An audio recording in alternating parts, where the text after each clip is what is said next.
இந்த வீடியோக்குள்ள போறதுக்கு முன்னாடி நம்ம சேனலை சப்ஸ்கிரைப் பண்ணாதவங்க சப்ஸ்கிரைப் பண்ணிடுங்க. பக்கத்துல இருக்க பெல் பட்டனையும் கிளிக் பண்ணிக்கோங்க. வாங்க வீடியோக்குள்ள போகலாம். தமிழ், தெலுங்கு, மலையாளம், கன்னடம் உள்ளிட்ட பல மொழி படங்கள்ல நடிச்சு அசத்தினவங்க தான் நடிகை சரிதா. 150 படங்களுக்கு மேல நடிச்சவங்க 200 படங்களுக்கு மேல மற்ற நடிகைகளுக்கு பின்னணி குரல் கொடுத்திருக்காங்க. இவங்க தமிழக அரசு விருதுகள், கலைமாமணி விருது, கன்னட சினிமாவில் மாநில விருது அப்படின்னு பல விருதுகளையும் வென்றிருக்காங்க.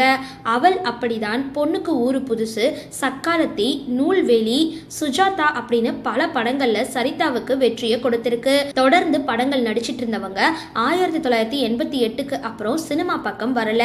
2001ஆம் ஆண்டு ஃப்ரெண்ட்ஸ் படம் மூலமா தமிழ் சினிமாவுக்கு திரும்பினவங்க கடைசியா 2023ஆம் ஆண்டு சிவகார்த்திகேயனோட மாவீரன் படத்துல நடிச்சிருந்தாங்க.